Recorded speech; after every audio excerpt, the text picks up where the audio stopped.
All right, so these are the directions for a wider piece of elastic. The pattern in the guide sheet say to have a half an inch of elastic, but you can use pretty much whatever size you'd like. So my size, when I go with my quilting ruler, is 7/8 of an inch. So I want my fold to be about 1/4 of an inch more. So I'm going to make it about 1 1/4. So that's a little bit more than 1/4. So what you have to do, I've finished my edges with my serger, and in the classroom we will be using our serger. So I'm going to turn it over again so I see the right side, and then I'm just going to mark 1 1/4 of an inch. Okay, so if you don't have a serger, you can just zigzag that edge like we've done in the past. And if you do have a serger, you're just serging it right on the edge and you're not cutting anything off. Okay, so we're going to use our quilting ruler or our tape measure, either one works, and we are marking 1 1/4 inches. Okay, so I'm going to do that all the way around. And again, the quilting ruler is wonderful because you can see it has 1 inch here, and then one more of the black line, that's 1/4. So you can use the whole length of the ruler to go all the way around. Go.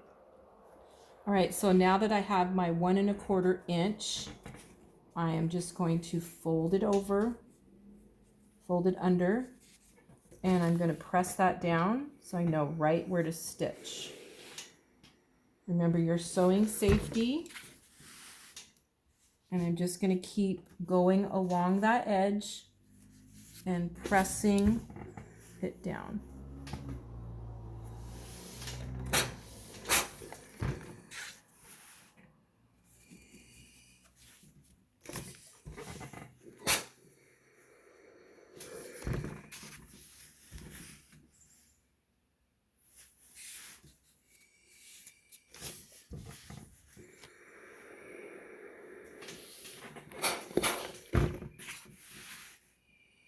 And remember your iron safety, when you're not using it, it needs to be on its base. Okay, so now that we have that pressed, we're going to turn it inside out again.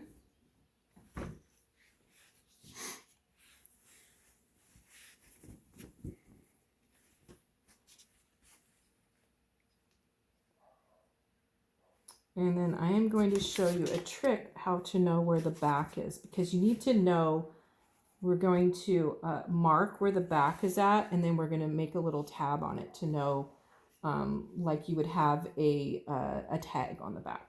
Okay, so I'm marking up my crotch seam on the inseam. I'm just holding it, and then I am putting the crotch seams on top of each other, and the back seam is always longer than the front seam.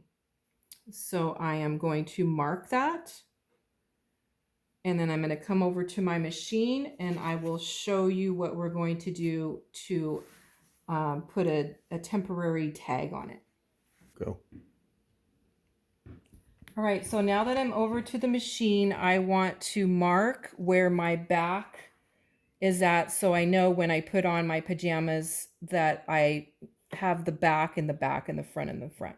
So I've taken just a small section, probably about 5 inches, and this is just a bias tape.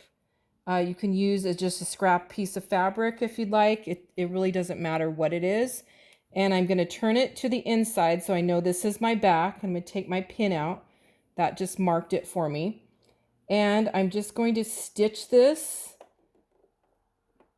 maybe a 1/2 inch in, just right on the edge. And it will back stitch. I thought it would. Okay, make sure you back stitch it. my back stitch is just not working quite right yet. Whoop. And then back stitch it. And then lift your needle up and clip. And now you have your back marked so that when you go to put on your pajama shorts or pants, that you'll know where the back is at. Go. All right, so now that we have the back marked with our tab, we're ready to sew our casing. And we, because we serged that edge, we don't have to do anything else to it. We just folded it over our 1 1/4 inch. And then once our casing is stitched, our elastic will go in there really smoothly. Okay. So, but before we stitch that edge closed, we need to mark where we're going to begin and where we're going to end. Okay, I always do it with a pin. You can do it with your chalk if you'd like, but the pin is really helpful for me to know, oh, I need to stop. So we do this, we have to have an opening so that it's not stitched, so we have some space to put our elastic in. Okay, so if you want to continue to pin this down, you can, but because it is pressed, it's in there pretty well. So now I am going to put the edge of my presser foot on the edge of my serging, and I am going to start, and I'm going to pull that pin out so I don't back stitch over it. So I've back stitched, and I'm just following the edge of my presser foot to the edge, my cut edge or my raw edge, and I'm taking out my pins.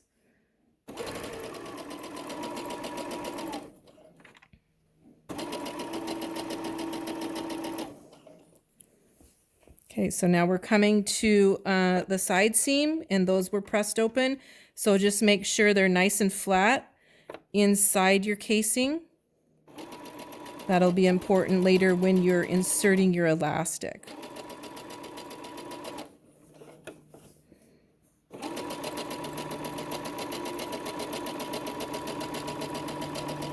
So the only thing I'm looking at right now is the edge, my raw edge where my serger went, and the edge of my presser foot.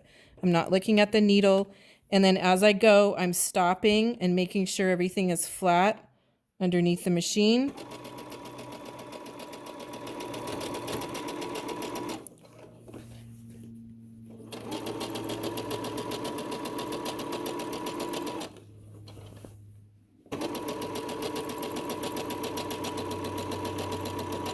And again, we're coming up on that side seam that is pressed open and making sure everything is flat inside of our casing. So every few inches, just stop and readjust it so that you don't get anything crumpled up in there, and then try to stitch over that. Okay, make sure everything's very flat. You can just bring your finger like this, where your other finger is underneath, and make sure it's flat. So I'm coming up on my pin that I'm going to stop at.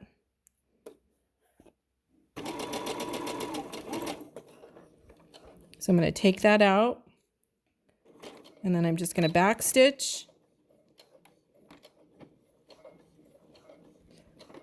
and then lift my needle up and clip. And then make sure you clip any extra threads.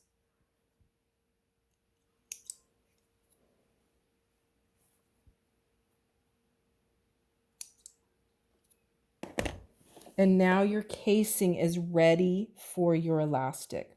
So we have a nice big opening here, and I will show you in the next video how to insert the elastic and how to adjust it right to your waist.